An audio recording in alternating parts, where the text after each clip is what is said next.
Hello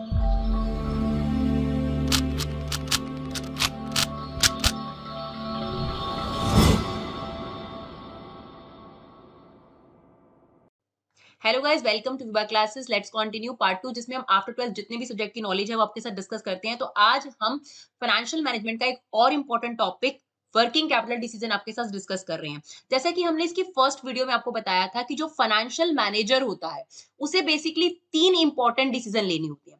सबसे पहला decision होता है इन्वेस्टमेंट डिसीजन, यानी पैसा कहां और कितना इन्वेस्ट किया जाए। सेकंड डिसीजन होता है उसके पास फाइनेंसिंग डिसीजन, यानी एक बार अगर हमने ये डिसाइड कर लिया कि भाई पैसा कहाँ इन्वेस्ट करना है, अब ये जरूरी है जानना कि पैसा कहाँ से आएगा, यानी सोर्स क्या होगा। ठीक है, फाइनेंसिंग डिसीजन। थर्ड होता है हमारे पास डिविडेंड डिसीजन, जिसमें हम ये डिसाइड करते हैं कि अगर हमने जो पैसा फाइनेंस कर लिया उसके बाद जिस जगह इन्वेस्ट करना था, इन्वेस्ट करके जो प्रॉफिट हुआ उसे कितना रिटेन करा जाए और कितना बांटा जाए। तो ये 3 डिसीजंस होते हैं जो एक फाइनेंशियल मैनेजर को डेफिनेटली लेने होते हैं अपनी ऑर्गेनाइजेशन के सर्वाइवल के लिए। उसमें जो सबसे पहला डिसीजन था वो था इन्वेस्टमेंट डिसीजन। इन्वेस्टमेंट डिसीजन में 2 टाइप के डिसीजन एक फाइनेंशियल मैनेजर को लेने होते हैं। एक होता है आपके पास शॉर्ट टर्म इन्वेस्टमेंट डिसीजन और एक होता है long term investment decision. Long term investment decision पे अलग आपका चैप्टर है। लॉन्ग टर्म इन्वेस्टमेंट डिसीजन को हम बोलते हैं कैपिटल बजटिंग डिसीजन, जिसके लिए हमने अलग चैप्टर पढ़ा है। कैपिटल बजटिंग के अंदर हमने डिफरेंट टेक्निक्स भी पढ़ी है कि कैसे एक financial manager long term decisions ले पाता है कि किस प्रोजेक्ट में उसको इन्वेस्ट करना है। उसके लिए वो ट्रेडिशनल टेक्निक और modern technique, NPV method, IRR method का सहारा लेता है। अब हमारे पास इन्वेस्टमेंट डिसीजन में एक और डिसीजन होता है शॉर्ट टर्म डिसीजन, जिसे हम बोलते हैं वर्किंग कैपिटल डिसीजन। तो वो जो चैप्टर है, वो जो टॉपिक है, वो इस चैप्टर में हम पूरा डिस्कस करेंगे कि क्या होते हैं वर्किंग कैपिटल डिसीजन और कैसे ये इंपॉर्टेंट होते हैं ऑर्गेनाइजेशन के लिए। तो उसी पर हमारा ये चैप्टर है। तो इसका मतलब फाइनेंशियल मैनेजर का जो सबसे पहला डिसीजन होता है इन्वेस्टमेंट डिसीजन, उसके अंदर जो शॉर्ट टर्म डिसीजन उसको लेना होता है, यानी शॉर्ट टर्म के लिए जो पैसा उसको अरेंज करना होता है, उसे हम बोलते हैं वर्किंग कैपिटल डिसीजन। तो बेसिकली जो शॉर्ट टर्म डिसीजन होता है या वर्किंग कैपिटल डिसीजन होता है, किस बात से रिलेटेड होता है, उसके लिए मुझे ये जानना जरूरी है कि वर्किंग कैपिटल का मतलब क्या होता है। तो वर्किंग कैपिटल में 2 कंसेप्ट हैं, ग्रॉस वर्किंग कैपिटल और नेट वर्किंग कैपिटल। जब सिर्फ हम करंट एसेट की बात करते हैं उसे बोलते हैं ग्रॉस वर्किंग कैपिटल, और जब हम करंट एसेट में से करंट लायबिलिटी को माइनस करते हैं तो हम उसे बोलते हैं नेट वर्किंग कैपिटल।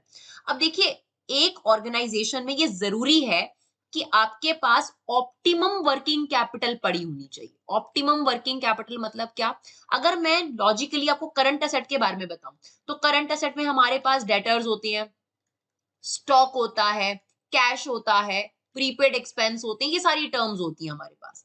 अब एक ऑब्वियस सा रीजन है, अगर मैं आपसे कहूं किसी ऑर्गेनाइजेशन में करंट एसेट बहुत ज्यादा पड़ी हुई है, ठीक है, इट्स अ गुड साइन और बैड साइन, तो एक अच्छा साइन नहीं है। क्यों? इसका मतलब हो सकता है कि अगर आपके पास करंट एसेट ज्यादा है तो हो सकता है आपने डेटर्स को ज्यादा उधार दे रखा है, या फिर आपका अनसोल्ड स्टॉक बहुत ज्यादा है, या आपने बिजनेस के अंदर आइडियल कैश रखा हुआ है। तो अगर करंट एसेट अपनी ऑप्टिमल लिमिट से ज्यादा होगा तो भी ऑर्गेनाइजेशन के लिए अच्छा नहीं है, ये उसके रिटर्न पर इफेक्ट कर रहा है। क्योंकि आप देखिए, अगर मेरा अनसोल्ड स्टॉक ज्यादा है तो भी ये बुरा है, अगर आपने उधार ज्यादा दे रखा है तो भी ये बुरा है, और अगर आपके पास कैश फालतू का पड़ा है क्योंकि आपने उधार ले रखा होगा और आपने बिजनेस में कैश रख रखा है, तो वो भी बेकार है।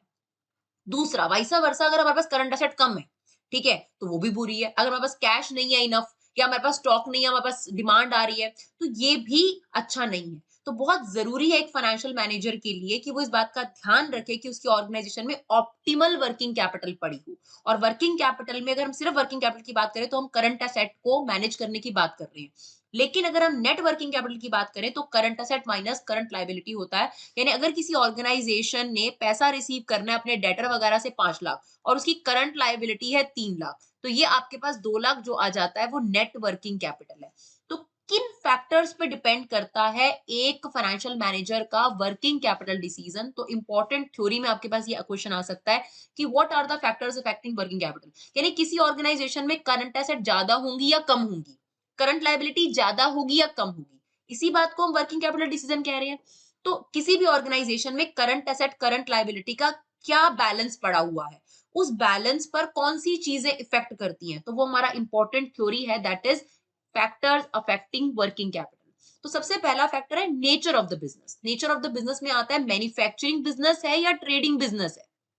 देखिए, अगर मैन्युफैक्चरिंग बिजनेस है तो इसका मतलब आपको रॉ मटेरियल से फिनिश गुड खुद कन्वर्ट करना है और ऐसे केस में आपको रॉ मटेरियल रखना भी ज्यादा पड़ेगा। लेकिन अगर आप ट्रेडिंग कंसर्न हो तो आपने बना बनाया माल लेना है, जब ऑर्डर आएगा तब आप पहुंचा दोगे। तो अगर आपकी मैन्युफैक्चरिंग कंसर्न है तो आपका वर्किंग कैपिटल रिक्वायरमेंट ज्यादा होगा और अगर आपकी ट्रेडिंग कंसर्न है तो आपका वर्किंग कैपिटल रिक्वायरमेंट कम होगा। दूसरी तरफ दूसरा फैक्टर आता है साइज ऑफ द बिजनेस। अगर मेरा स्केल ऑफ बिजनेस यानी अगर मैं ज्यादा लेवल पे प्रोडक्शन करती हूँ, ठीक है, एक तरफ है 500 शर्ट बनाने वाली कंपनी और दूसरी तरफ है 50,000 शर्ट बनाने वाली कंपनी, तो इसे बोलेंगे साइज ऑफ द फर्म। तो अगर आपकी ऑर्गेनाइजेशन का साइज बड़ा है तो आपको रॉ मटेरियल भी ज्यादा चाहिए, आपके पास स्टॉक भी ज्यादा पड़ा होगा, आपको उधार पे भी ज्यादा देना पड़ेगा। तो जिसका साइज बड़ा होगा उसकी जो वर्किंग कैपिटल रिक्वायरमेंट होगी वो भी क्या होगी, हाई होगी। एंड वाइसा वर्सा, जिसकी स्केल ऑफ ऑपरेशन या साइज ऑफ बिजनेस कम होगा उसका जो वर्किंग कैपिटल रिक्वायरमेंट होगा वो ऑटोमेटिकली कम होगा। फिर आता है ऑपरेटिंग साइकिल। अब ये ऑपरेटिंग साइकिल क्या होता है? रॉ मटेरियल ऑर्डर करने में कुछ महीने लगेंगे। अब जैसे मैंने ऑर्डर किया तो रॉ मटेरियल आने में मान लो 2 महीने लग गए, प्लस रॉ मटेरियल से वर्क इन प्रोग्रेस बनने में 3 महीने लग गए, वर्क इन प्रोग्रेस से फिनिश गुड बनने में 2 महीने लग गए और फिनिश गुड को बिकने में 2 महीने लग गए। तो जब हम इस पीरियड को टोटल करते हैं इसे बोलते हैं ऑपरेटिंग साइकिल। यानी जब आपने कच्चे माल में पैसा इन्वेस्ट करा और जब तक आपकी सेल नहीं होती तब तक आपका पैसा ब्लॉक है ना। तो जिस ऑर्गेनाइजेशन का ऑपरेटिंग साइकिल जितना लंबा होगा उसको वर्किंग कैपिटल में उतनी ज्यादा जरूरत होगी। वर्किंग कैपिटल का मतलब क्या होता है? वर्किंग कैपिटल का मतलब है बाहर से उधार कितना लेना पड़ेगा आपको। तो अगर मान लीजिए मैंने अपने 50 लाख रुपए रॉ मटेरियल में लगा दिए, अब रॉ मटेरियल जब तक वर्क इन प्रोग्रेस नहीं बनता, फिनिश गुड नहीं बनता, जब तक सेल नहीं होता तब तक ये पैसे मेरे रिकवर नहीं होंगे। पर मुझे अपने डेली बेसिस पे वर्कर्स को वेजेस देनी है, सैलरी देनी है, एडवर्टीजमेंट के खर्चे देने हैं, रेंट देनी है, पर मेरा पैसा तो ब्लॉक है। वर्किंग कैपिटल रिक्वायरमेंट का मतलब है इन सारी पेमेंट को करने के लिए मार्केट से जाके उधार लेना। तो जितनी आपकी वर्किंग कैपिटल ज्यादा होगी उतना ज्यादा आपको उधार लेना पड़ेगा। तो अगर हमारा ऑपरेटिंग साइकिल लेंथी है तो हमें उतनी ही ज्यादा वर्किंग कैपिटल की रिक्वायरमेंट होगी, राइट। फिर आता है एक important point, debt collection period. Debt collection period क्या होता है कि आप अपने जो डेटर्स हैं उन्हें कितना टाइम पीरियड देते हो, क्रेडिट कितना अलाउ करते हो। अब मान लो यार एक कंपनी है ए, वो हर 3 महीने में अपने डेटर से पैसा ले लेती है और कंपनी बी कहती है जी हमें तो 1.5 महीने के अंदर पैसा चाहिए। तो जो बी कंपनी है बहुत बढ़िया है क्योंकि इसका 1.5 महीने में कस्टमर पैसा दे देता है, लेकिन जो एक कंपनी है इसका ज्यादा महीने तक पैसा ब्लॉक रहता है। तो ऐसे केस में जो एक कंपनी है इसे वर्किंग कैपिटल यानी उधार की जरूरत ज्यादा पड़ेगी, यानी वर्किंग कैपिटल रिक्वायरमेंट ज्यादा पड़ेगी, यानी जो इसका फाइनेंशियल मैनेजर है उसे थोड़ा सा ध्यान देने की जरूरत है। सिमिलरली अगर फोर्थ पॉइंट और सेवंथ पॉइंट को हम देखें तो ये काफी रिलेट करते हैं। अब देखिए यहाँ पर क्या था, हम अपने कस्टमर को अगर ज्यादा लंबा क्रेडिट देंगे तो हमें बाहर से उधार ज्यादा लेना पड़ेगा। दूसरी तरफ आपके पास आ जाता है क्रेडिट अवेल्ड। अब आपको क्रेडिट देने वाले होते हैं सप्लायर। अब मान लीजिए कि सप्लायर आपको ज्यादा समय दे देता है उधार के लिए तो उतना ही अच्छा होगा। अगर मान लीजिए कंपनी है ए, उसका सप्लायर उससे 5 महीने बाद पेमेंट लेता है और जो बी कंपनी है उसका सप्लायर कहता है जी मुझे तो 1 महीने के अंदर अपनी पेमेंट चाहिए। तो जो ये ए कंपनी है ना ये बहुत बेनिफिटेड कंपनी है क्योंकि इसको 5 महीने तक का उधार मिल जाता है, ऑलरेडी उधार मिल जाता है, तो इससे और उधार लेने की जरूरत नहीं पड़ती। तो ये दोनों फैक्टर भी बहुत इंपॉर्टेंट रोल प्ले करते हैं किसी भी ऑर्गेनाइजेशन की working capital requirement. Working capital requirement मतलब शॉर्ट टर्म लोन लेने की बात हम कर रहे हैं। उसके बाद पांचवा पॉइंट है अवेलेबिलिटी ऑफ रॉ मटेरियल। अब देखिए जिन ऑर्गेनाइजेशन को कच्चा माल इजीली मिल जाता है उन्हें रॉ मटेरियल स्टॉक करने की जरूरत नहीं है, और अगर आपको रॉ मटेरियल स्टॉक नहीं करना पड़ेगा तो आपको पैसा भी ब्लॉक नहीं करना पड़ेगा। लेकिन जिनका रॉ मटेरियल बड़ी मुश्किल से मिलता है उन्हें अपना पैसा रॉ मटेरियल खरीद कर उसमें ब्लॉक करना पड़ेगा, और ब्लॉक करना पड़ेगा तो बाकी खर्चों के लिए मार्केट से उधार लेना पड़ेगा। सिंपल सी बात है, राइट। उसके बाद है सीजनल फैक्टर। अब मान लीजिए पीक सीजन का टाइम है, तो पीक सीजन मतलब होता है जब किसी भी चीज की डिमांड बहुत ज्यादा होती है। तो ऐसे केस में आपको रॉ मटेरियल ज्यादा चाहिए, स्टॉक ज्यादा रखना है, तो ऐसे केस में आपकी वर्किंग कैपिटल रिक्वायरमेंट क्या हो जाती है, कच्चे माल को खरीदने के लिए पैसे की रिक्वायरमेंट क्या हो जाएगी, ज्यादा हो जाएगी। और अगर ऑफ सीजन है आपके पास तो ये रिक्वायरमेंट कंपैरेटिवली क्या हो जाएगी, कम हो जाएगी। अब हम इसके फॉर्मेट को डिस्कस करते हैं और नेक्स्ट वीडियो में हम इसके जो है क्वेश्चन डिस्कस करेंगे। तो इसका फॉर्मेट क्या है, statement of working capital requirement. सबसे पहले आपको करंट असेट लेनी है, तो बस इसका फॉर्मेट थोड़ा सा अलग है जिसमें आप सिर्फ करंट असेट में डिफरेंस देख सकते हो। तो करंट असेट में सबसे पहले लिखना है रॉ मटेरियल। अब यहाँ पर लिखा पता है क्या जाता है, यहाँ पर जो अमाउंट आता है वो ये आता है कि रॉ मटेरियल में कितने समय के लिए कितना पैसा ब्लॉक हो गया, वही निकालना सीखेंगे हम लोग। कितने समय के लिए कितना पैसा ब्लॉक हो गया, तो वो पैसा यहां हमें निकालना सीखना है। तो रॉ मटेरियल यहाँ पर कितना टाइम लगाएगा, रॉ मटेरियल कन्वर्जन पीरियड भी बोल लेते हैं इसको। फिर आता है वर्क इन प्रोग्रेस। अब देखिए वर्क इन प्रोग्रेस का मतलब क्या होता है, सेमी फिनिश गुड। अब सेमी फिनिश गुड में क्या होता है, कच्चा माल तो 100% लगा हुआ होता है, मतलब कच्चा माल तो फैक्ट्री में आ गया, लेकिन अभी वर्कर्स ने अपना काम पूरा नहीं करा। हो सकता है 50% काम कंप्लीट कराओ वर्कर ने, या 70% कराओ, या 60% कराओ, ये क्वेश्चन में मेंशन होगा। सिमिलरली जो खर्चे उस पर लगे होते हैं वो भी पूरे नहीं लगे होते, तभी तो वर्क इन प्रोग्रेस है ना। तो ये वाला जो टॉपिक है इसमें सबसे ज्यादा इंपॉर्टेंट है वर्क इन प्रोग्रेस। तो इसका भी अमाउंट निकालेंगे हम लोग, कितना पैसा वर्क इन प्रोग्रेस में ब्लॉक है। फिर आएगा फिनिश गुड। अब जरूरी तो नहीं है ना सर आपका माल बन गया और बिक जाएगा, उसको बिकने में भी समय लगता है। तो कितना पैसा आपका फिनिश गुड में लगा हुआ है, ब्लॉक हो रखा है, अभी फिनिश गुड बनकर तैयार है। डेटर से आपको कितने समय बाद पैसा मिलेगा, डेटर में कितना पैसा ब्लॉक हुआ है। कैश एट बैंक या कैश इन हैंड कितना पड़ा हुआ है। इसके अलावा प्रीपेड एक्सपेंस जैसी अदर करंट एसेट होती है। तो हमने यहाँ पर क्या निकालना है, सबसे पहला पार्ट है करंट एसेट में कितना पैसा ब्लॉक है। यहाँ पर एक एक करके हम इनका अमाउंट निकालेंगे कि करंट एसेट में कितना पैसा, रॉ मटेरियल में कितना पैसा ब्लॉक है, वर्क इन प्रोग्रेस में कितना पैसा ब्लॉक है, फिनिश गुड में, डेटर में, कैश एट बैंक में।